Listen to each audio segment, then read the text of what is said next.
right. So, good evening. I'd like to call to order the Conservation Commission Inland Wetlands and Watercourse Agency for Tuesday, May 2nd. And let's see, we have roll call. We have a quorum here, and I don't think we have any alternates, so we'll just go with that. Approval of minutes. We have two items, April 18th and 25th, and the 25th just came in today. It did, so if you're not comfortable with approving that, we certainly I'd like to hold off because that's a. They're good, though. Very good job. Thank you. Decent. Thank you very much for doing that. That must not have been that much fun to put them together. Are we comfortable with doing the 18th? Now, I wasn't here for that, but has anyone read through the 18th, and are you comfortable with?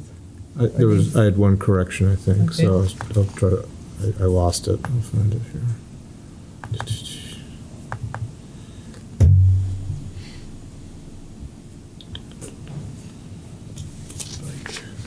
Make sure it's under this one here. There was a place where they said bike bath and they meant bike path. Hi, Kyle. If you've got a line All right. Yeah, I'll find it. Sorry. All right, and Kyle, if you would like to sit for it's Jason. Jason. Okay. Yes. Okay. It's on the 18th. It's line 219. And it says bike bath. It could be like that. I didn't. They do get dirty. Say that one line again? 219. Yeah, got it. Okay. Are there any other changes or amendments? All right. Entertain a motion to approve those minutes. So moved. We have a second. Second. All in favor? Aye. All right. And do we need a motion to defer the minutes? You do not. No. All right. So this suggests we defer that to the next meeting. All right. On to item 3, new applications for receipt and determination of significance. Application CC 23-17 of Whitman Pond Homeowners Association, owner for a wetland permit to hydro rake the ponds to remove natural debris at the end of Whitman Pond Road Street. That's interesting. Assessors map E07, block 303, lot 000, Simsbury. And do we have a presentation tonight? The applicant is certainly here, and you just got 2 slides here just to kind of remind you where the location is. On the homeowners association, the owner, got a number of large lots attached to the kind of 2 connected ponds. And so the applicant is here to kind of explain their approach to hydro raking. I believe they have achieved a previous permit some years ago. I don't know what they 15 years yeah, ago. so some time ago. So they're back asking to do that. All right. Good evening. Would you like to make a... 2002. Was it that? Yeah. It 2002. was supposed to be done probably 7 years ago, but a change in people moving and officers, and then COVID. Can you identify yourself for the record? I'm sorry, I'm Sorry. Don Bodell. Don, could you come up to the podium? Podium. Thank you. Sorry. Threw you off. I cut you off there. So, yeah, I'm Don Bodell, and I've been managing the project for the Homeowners Association. I've been lived there since 2000. And so my wife actually ran the first project going through this. So you're at Whitman Pond. Your address is... Yeah, 8 Whitman Pond. Okay, thank you. All right. And so the pond is, and they went through the whole process. We've had this company called Solitude work with us for years. And it goes through, what do they call it? It's basically mesotrophic state where there's parts of the pond down near us where you could push a canoe through when we moved in are now islands. And it's all vegetable matter, and we didn't want to use chemicals or anything that's going to harm the wildlife. So it's a much more expensive process, and we can't do it every year. But what they would do is remove the vegetation, leave it on the banks until it dries out, and then we will dispose of that. We've talked to a few farms. It's very attractive for them because it's high in nutrients there. Yeah. So what kind of plants are you removing? They have, and I'm not the technical expert there, and it was in the material I believe we provided here from the firm. that we're paying a lot of Kind money of to there's a do. proposal attached to the application Yeah. that kind of describes. So I just want, If I may, I can add some, I also live in Whitman Pond as well. Okay. so and do you want to, I can stand it. yeah, all right, thank you. Here. And identify yourself for the record. Sean Muller, I live at 12 Whitman Pond. All right, thank you. Also part of the homeowners association. So most of it is leaf matter, debris, rotting lily pads, things of that nature that over the time has fallen in with a lot of vegetation along the pond edge. It has built up over time. As the pond's spring fed from the north side and a creek on the north side, a lot of the flow and movement is through the center of the pond and then out to the lower levels, so that the more cove areas get built up quite heavily, and thus it's bringing in some vegetation and eating up actually the water level is shrinking in those cove areas. So you have leaves and things from the trees falling in. Correct. In over 20 Yeah. plus years, it's shrinking the water level. The levels in that pond as well in the cove areas are relatively shallow Yeah. to begin with, so that the leaf litter, as it's building up and the muck layer is building up. Also, we have some lower oxygen levels, so the fish and other wildlife, due to that, is now creating an environment which it's not what we would consider, and in the report, a more healthy environment for a pond. So it also mentions, well, the lily pads, there are lots of lily pad. There can be, it ebbs and flows, it's seasonal, obviously. Yeah. But yeah, there can be in those areas, it seems to be filling in over time and down. Right there. They, the last time they did this, the lily pads had really were taking over quite a bit of the pond. And so they removed some of the root system from that and left it in spots over there which are still there. There are other, and I can't recall the name, some invasive species of plants that they wanted to get out of here, that a recommendation, and they will try to remove some of those also. And those will be in the pond themselves. Or in, right along the edges of Okay. it. But as Sean was talking out, we had provided some photographs over the years of, it's totally covered or surrounded by trees. And so this leaf matter that's decaying, the end of our pond, as I said, it was probably 18 inches deep when we moved in. It is now basically land and things growing out of it. So after the hydro raking process, what percent of the water body do you expect to have vegetation? Like, what's your target percentage of vegetation cover? Well, the hydro raking is just really focusing on the shoreline. Okay. Okay, and so it's not going to touch any of the vegetation, like if you're talking about the lily pads and things that are out further. It's really where we've lost a depth to decaying matter, and they're trying to bring that back. For a $200,000 project, they said they could have brought it down and dredged it to the original levels from the 1930s, where the surface is probably 3 feet below that. And we just want to get it back to really where it was 25 years ago, and so it does not become land, it remains a pond. Sure. Yeah, I bring it up just because at least around 20% submerged aquatic vegetation in the zones in the photic zone, so like areas where light penetrates and it can grow, is a common recommendation. So fish have adequate spawning habitat, and larval fish have places to hide. It sounds like you'll have at least 20% Probably- submerged aquatic vegetation after probably this. close to Yeah. 60%. Yeah, sure. The entire pond depth is probably only 10 feet. Mm-hmm. So it'll fall mostly within that range in the entire coverage. of the Yep. pond. Sounds good. Yeah, I think this is awesome, by the way. And The hydro raking is, regarding the yeah. fish, the biggest issue is the otters, not Mm-hmm, sure. Yeah. You don't want the otters, or? the otters have cleaned. It used to be a habitat for bats, and they are in there all the time. They're fun to watch. And so I know sometimes the water lilies keep the algae down because they're shading the water. Do you have problems with algae in that pond? Not excessive, and we haven't had the water quality tested in several years, but the upper pond was pretty much drinking water quality. There's 2 lower ponds, and they were a little less, but I'm not sure with the algae content with that there, but Yeah, it's just, I can check with when you get someone. more light in the pond, then you're going to get more algae growth, Yeah, so. yeah. And then the plants, I couldn't see in the report what the plants were around the edge. You said that there were some invasives. They're always invasives, but it says in the report that you want to clear all around the pond edge?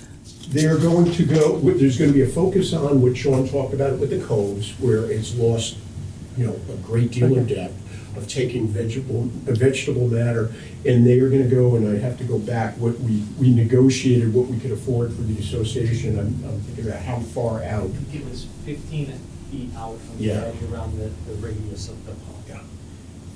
And how is that going to be left after you clear it?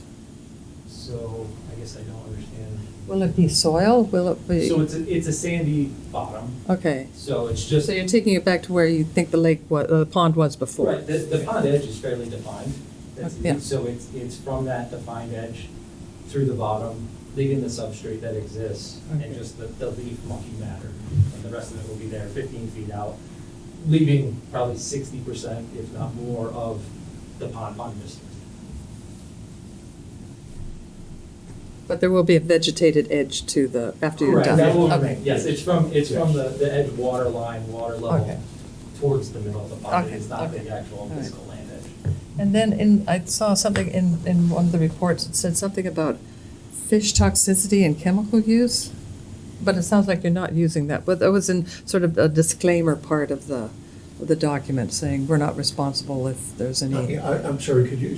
It said in part of the report something about chemical use and fish toxicity, and it seemed like a disclaimer in it, but you're not using any. A disclaimer, and years ago, they had looked at that, and Yeah. we're kind of against using the chemicals, and so we wanted to go with this process, even though it's more expensive, so no, there will be no chemicals used. All right. And I had one more question. You have a lot of natural vegetation matter going in, but fertilizer use in the adjacent properties can also affect the eutrophication of as the homeowners association talked about. We have that. talked about that for 23 years, and on the upper pond, you can look at, so it's kind of, very few of the homes have lawns near the pond. And for example, we have a small lawn in the back, Yeah. but it's 50 yards of woods before, and so there's not a lot of runoff, and we're very careful about that. And all the homeowners have been very sensitive to that. Our biggest problem is some of the drainage off Great Pond Road, because there's storm drains, and that eventually gets through there. But from Whitman Pond Association, we watch that So very you carefully. encourage soil testing before any application of fertilizer? I have not, as I said, with our neighborhood, we're not really close to the pond. Or with Yeah, our- but it's a good idea to do a soils test. It might be something that the homeowners association might want to look, because this doesn't sound like an inexpensive project to do. It Oh. would be, it might be a good education for the homeowners to realize that, they might be putting on more than they need, even if it is farther away from the To try pond. to not exacerbate the problem. Yeah, yeah. Yeah. over time.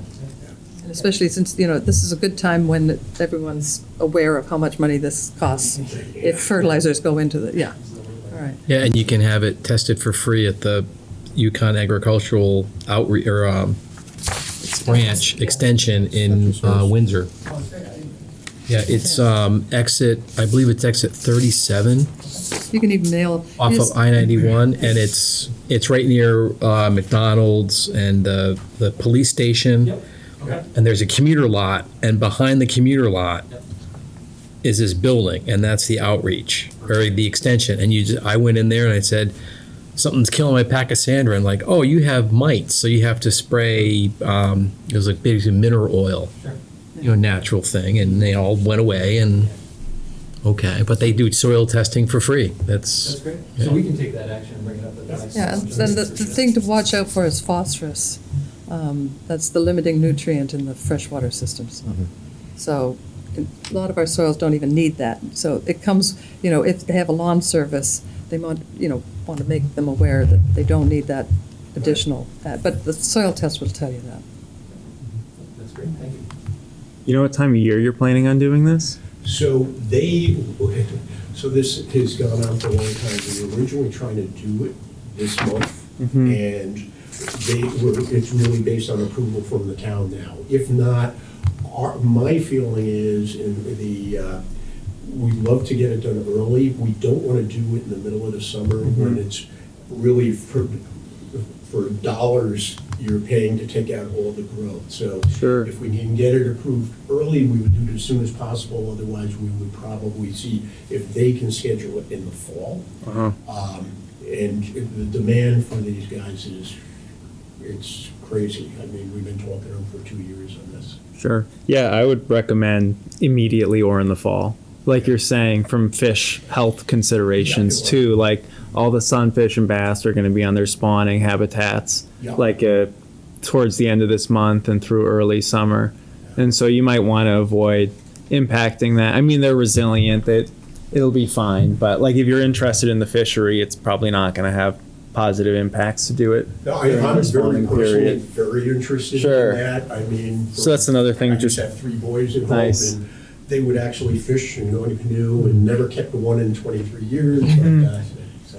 Sure. Yeah. Just another thing to be mindful of, but it sounds like you're already. And that's why along we those would have lines. preferred, getting them to provide the information we needed to get to you and to make sure it was documented well. It took a longer process than we liked. And, Sure. Thank you.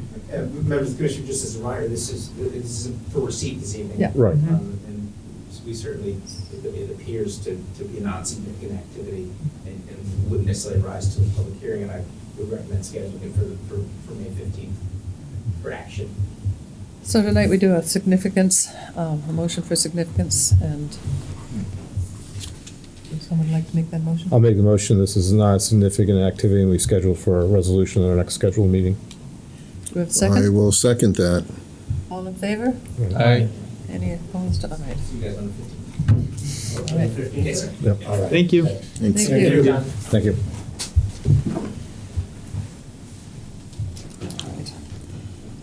Item 4, public hearing and/or action on applications. The first one is application CC 23-13 of Chris Nelson, applicant, Simsbury Gristmill LLC, owner for a wetland permit to replace, rebuild, and expand a pedestrian bridge over Hop Brook at 77 West Street, Millwright's Restaurant, Assessors Map F11, Block 103, Lot 005-21, Simsbury. Good evening. Good evening. Thanks for your time tonight, Commissioners. We did start to describe this a little bit last time. Yeah, I'm not sure why it's telling me the trust relationship between this work session and the primary maintenance bill. I don't know what that means. Does anybody know what that means? Trust He has relationship? trust issues, man. You got some trust issues between that. Our IT guy didn't show up today, so need Jason. Anyway, many of you may have been to the Simsbury Grist Mill or to Millwright's Restaurant. Behind Millwright's, there's a pass-through in the building. And by the way, my name is Chris Nelson. My wife and I own the mill building. We also house our construction company in the eastern half of that building. That's our offices, along with Chip Kinnear, who's there. The back door of our office area actually exits out onto this bridge. So, we bought the mill in 2011, did extensive renovations to the interior, didn't have to do much to the exterior because Ensign Bickford owned it for, I was told, 175 years. And in the early 80s, they did extensive renovations, insulated the building, took it apart, put it back together. They did, in the 50s, they did some renovations to the dam itself and the waterfall. And then in the early 80s, they actually built the bridge going across there. Actually, they left with the building the construction plans, and so I have to claim. Unfortunately, codes are so different now, they're not even relevant. But for the past several years, I've been observed the steel underneath the bridge, and it has been deteriorating. We've had structural engineers in. They looked at it, tested it. It's still safe, so I don't want that message out there. But it is deteriorating and flaking off to the point where some of the cross beams are actually hanging down and broken. So it does need to be replaced. We're told it had to be replaced. We were going to do it about 3 years ago, then the pandemic came, and so now here we are today. Great, thanks. So that is the bridge, and actually that thing you see hanging down the wall, that's one of the cross members for the steel. It's not a structural component, it's just kind of tying the pieces together. As far as the bridge replacement, we retained an architect, a land planner, a soil scientist to look at the retaining wall, the impact of what we're doing on that whole area, structural engineer, et cetera. And what we're going to be doing, if you see the picture there, or what we're asking to do, is just widen the bridge a little bit. Now, from if we're looking at the picture, the building side, which is really the north side, there's actually, the brook is underneath there, but there's gravel and rock that you can walk to that point from the end of the building and stand out there, and we can actually put ladders or scaffolding right up there without going in the water to put the new beam pockets in that we have to put in for the bridge. So there's no impact on that side at all. On the other side, the south side, the lower portion of the screen, we do need to build a new foundation, an end wall for this new steel. The code's different. Even if we weren't widening it, we'd still have to do it differently. So we do need to do that. It's going to be a relatively small area, about 6 feet wide by 15 feet, 6 by 15, plus maybe a foot around. We do have soil erosion controls, and we're far enough away from the retaining wall so we can control that area very, very well. That operation of putting that foundation in will be very quick. It will only take about a week to dig the hole, put the footings and wall in, and put it back and stabilize that area. And we'll watch the weather to make sure we're picking a good time so we just don't have any rain in that forecast. The other area, the reason I think we're here is because we're so close to the Hop Brook itself. We are going to be working above it. We're taking we're going to be running cables from the steel in the building to the retaining wall on the opposite side. And those cables, we're going to be able to string a tarp, essentially a very heavy tarp, act as a containment tarp underneath the whole project while we're there. And then we can just pull that tarp back and empty it and push it back out when we're working. So we will take the bridge apart by hand, the one that was there, the wood, the roof, etc. We'll be cutting it and whatnot, but we'll be hauling it through the pass-through in the restaurant. So we're not going to disturb, like we're not using machinery or anything like that. And then we'll have to take the steel out, actually crane it over the building, and then reverse the process, crane the new stuff back in, rebuild it by hand, put it all back together. So that's kind of the process. We're here because we're working over the area and we're in the upland soil for that small footing. But I'm happy to answer any questions. Let's start there. Do the commissioners have any questions? No, we went You asked them over it last pretty time. well the last time. We went over it pretty well the last Yeah. time. A lot. The question of the verticality is an interesting one, because you've got flat mapping. Mhm. Obviously, it's in the upland review area, but it's well above the. It's literally in the upland review area. Yeah. It's literally up. The up air review area, yeah. The aerial review zone. The process seems to be very well thought out. Yes. So there's no impact to that vertical retaining wall. Yeah. It's just the footing on top of that. Whatsoever. On top of And that. the new footing is actually behind to the inland side of the old footing, and we're leaving that old footing there. Oh, okay. It's doing some retainage, I suppose, from where we're going to be working. I So, did take my background was from UConn in agricultural engineering and soil science. oh, Oh, okay. I do pay attention to it. That's good. Very good. Good. Thank you.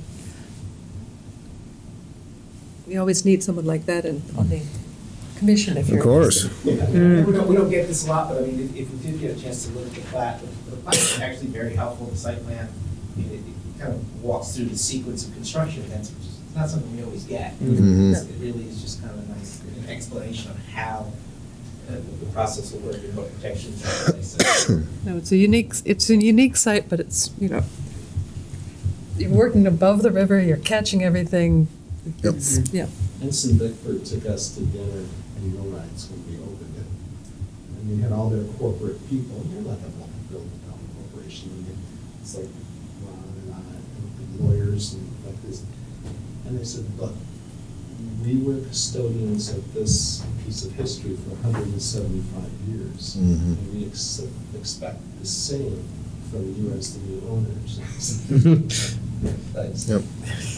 We're trying to take care of it. All right. The other thing extensive renovation, we're going to be re-roofing it this year, adding fire sprinklers to one end of it, painting the building, so that's all going to be happening at the same time.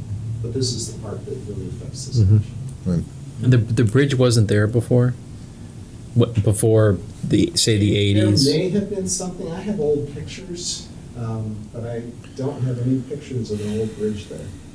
There was an old handmade waterfall.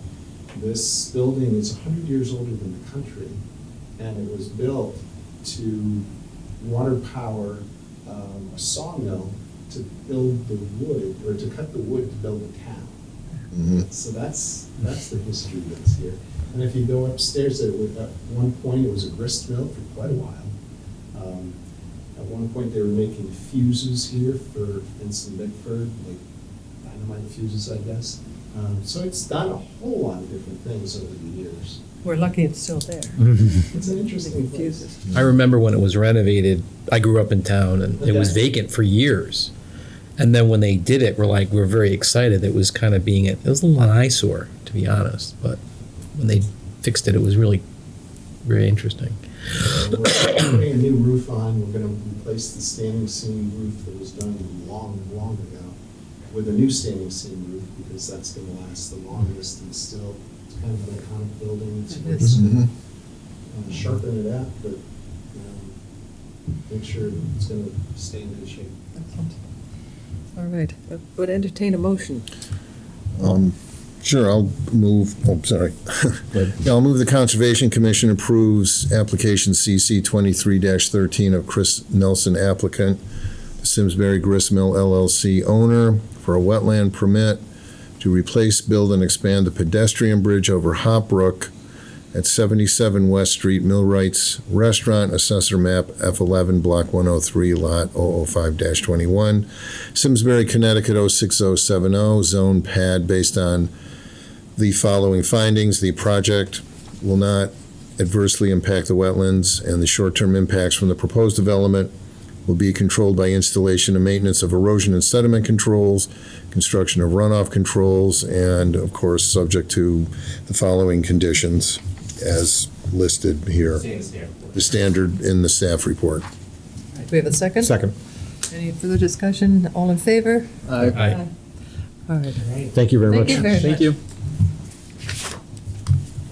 All right, the next item is application CC-20, number 23-15 of Stephen Moore, owner for a wetland permit for grading and clearing of approximately 5,780 square feet in the upland review area at 11 Schoolhouse Lane, Assessor's Map E07, Block 004, Lot 29, Simsbury. So I'm not sure where the applicant is. He's been very engaged, so it's unclear why he's here, but I'll walk you through it and you can figure out your comfort level going forward.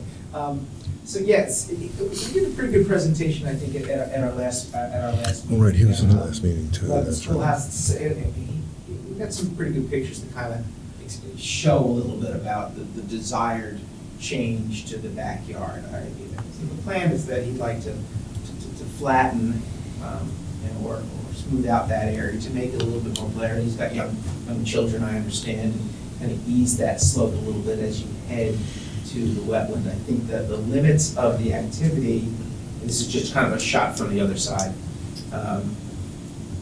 that line is about 40 feet from the house, makes it about 60 feet from the wetland boundary.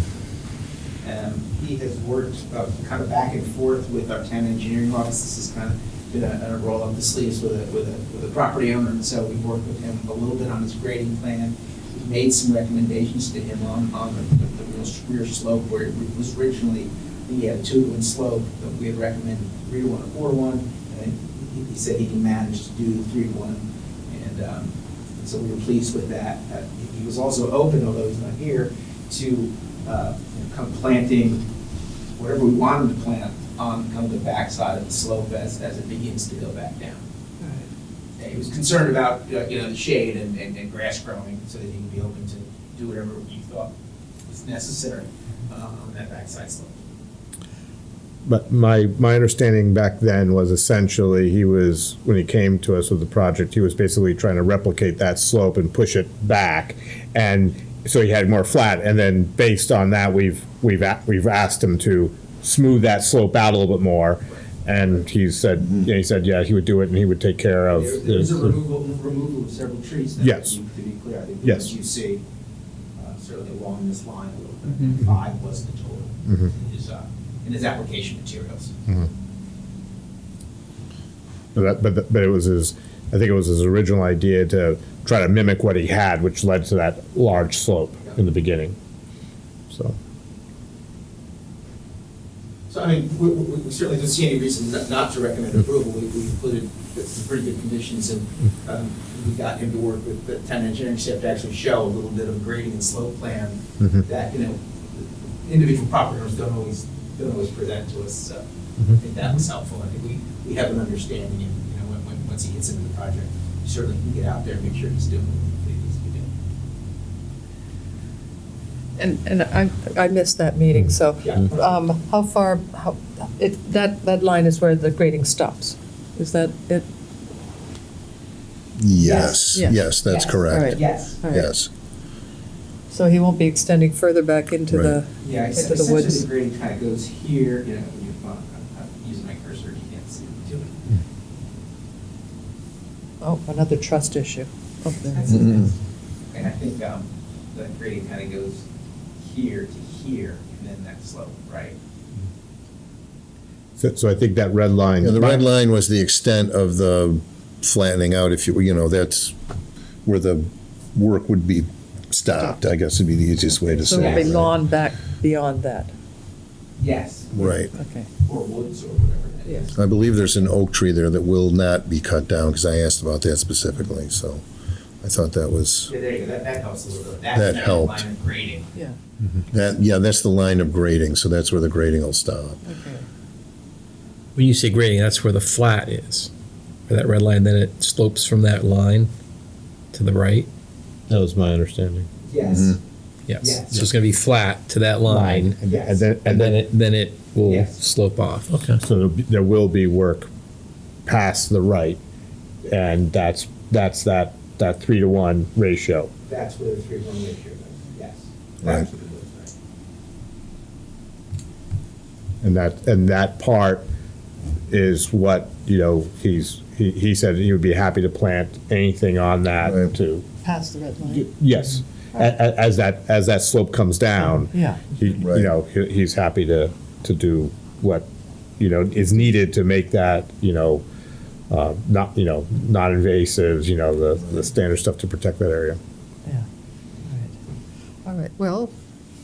And that's Shade tolerant, yeah, but that would be, that's well within his property, right? Oh, yes, so if you go back and look at the total property, Yeah. that's all happening here. Oh, okay. Yeah. yeah. He owns, and there's a little touch of where the wetland comes in at the back. Mhm. So it's, again, from house to wetland, 100 feet. Yeah. All right. But again, the activity is in here essentially. Do we know where, is that north on the map there, or? I'm just wondering how much The sun. north is, so that, Up, that map yeah. is always, north is up. So you get western sun at some point, maybe. If he's cutting down the trees in the back, Mhm. he should get some western sun, so he should be fine for planting any native shrubs. Yeah.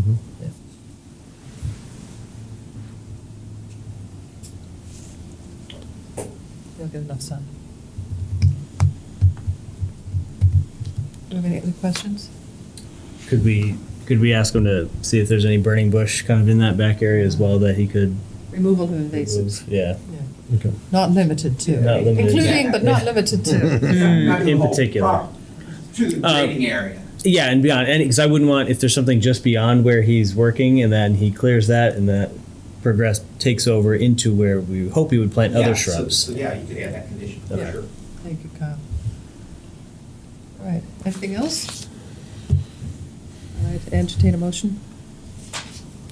I'll move that the Conservation Commission approves application CC 2315 of Stephen Moore, owner, for the wetlands permit of grading and clearing approximately 5,780 square feet in the upland review area at 11 Schoolhouse Lane. Based on the following findings, that the project will not adversely impact the wetlands, and the short-term impacts from the proposed development are going to be controlled by the installation and maintenance of erosion and sediment controls and construction runoff controls, and subject to the staff report conditions. And do you want to include about the removal of invasives and planting of native shrubs? I thought that was in here. No, it is not. Okay. It is not in those direct conditions, so you would need to add those. Okay, and then I'll add that we specify the planting of native shrubs and the removal of invasives within the construction area. The area adjacent to the Yeah, within construction. and immediately adjacent. And to immediately maybe. adjacent to the construction, so that becomes a little, okay, I'm fine with that. All right, do we have a second? I'll second. Any discussion? All in favor? I, Any opposed? No. Okay, good. That's passed. And now we're on to old business.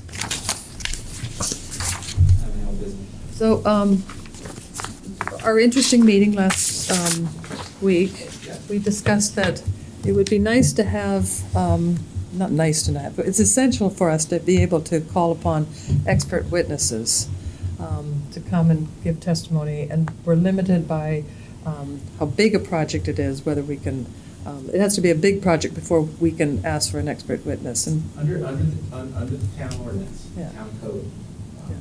it's not in the wetlands regs. It's No. not in, there is a section that says that all boards and commissions may interact or hire third-party expertise. Yes. Which would be payable by the applicant after, a RFP and Yeah. low bid and all that kind of stuff. But it's limited to projects over 100,000 square feet and 200 parking spaces, I think, now that. That does not have to be. I mean, many municipalities have the ability to simply require third party for complex applications at their choosing and at the direction is part of the process. yeah. So my recommendation to you last week was, I would recommend perhaps a resolution or a letter or a vote that would recommend to the Board of Selectmen to review and revise that section of the town code ordinances and reflect a less burdensome path. Yes. Wasn't this part of the discussion that Don had? We've had this ongoing. Yeah, yes. right. Yeah. Right. So, I don't know if it was ever taken up to the Board of Selectmen, but I think it's time after. If it wasn't, or if it was, it doesn't matter. I'd We've had recommend somebody- doing it now yeah, while yeah. we've got an application. We've had this before. Controversial and complex Yeah. on our minds. So, do we need a resolution, or just the letter?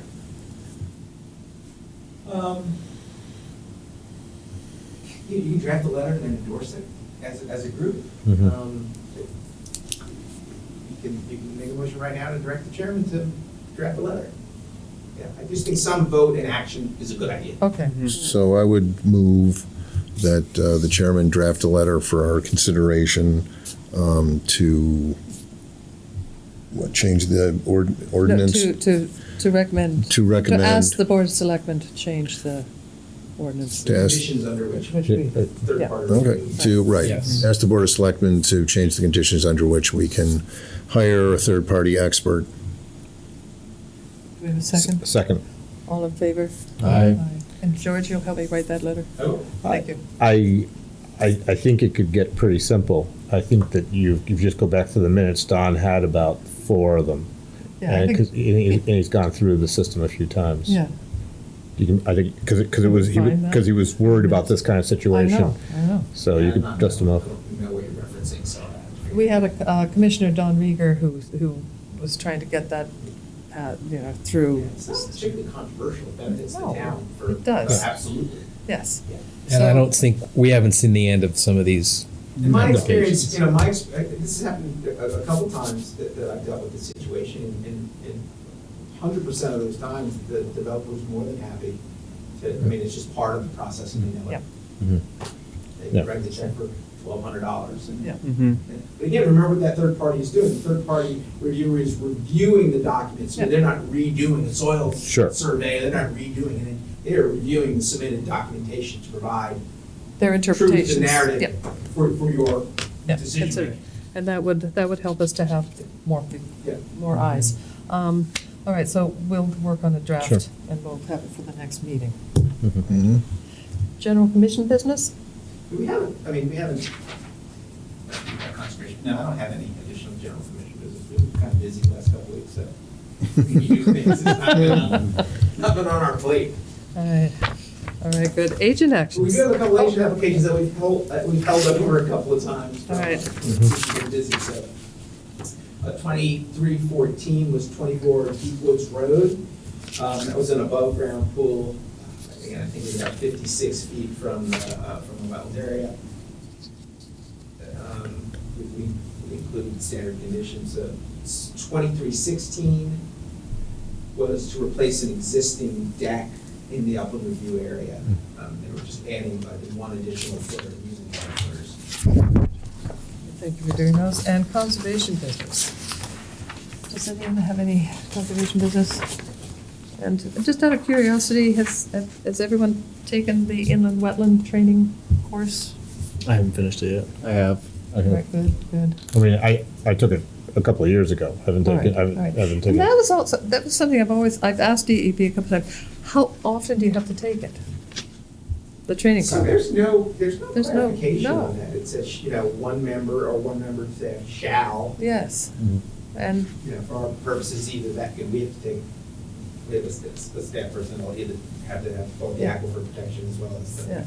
the deep, but there's no, that's always, must take every year. It's the same training. I don't know. I know. You have to take it every I know, year. whether you Literally need the same thing. refreshers and the things Yeah. like that. Sure. So, but, yeah, I know, I took it years ago, and then I Right. took it again, But again, if you took it years ago, though, the new Things module change. is new. Yes. It's kind of a Yes. COVID No, era you module. had to go and sit through it, and then you went on field trips and things like that, so it was way old. But, no, but it's, encourage everyone to take it, And I don't think there's any deadline for taking it. There's, Oh, it's available on the Yeah. website. Sure, yeah, yeah, it's so do all. it at your own pace, but it's well worth If you have any doing. issues trying to sign it on or whatever, let us Yeah. know. It's well worth doing, It's on the deep site. It is on the deep side. yeah. I encourage you all to do it. And anything else anyone wants to bring up? All right, then Madam Chair, our new assistant town planner has joined us. She's upstairs doing the planning commission.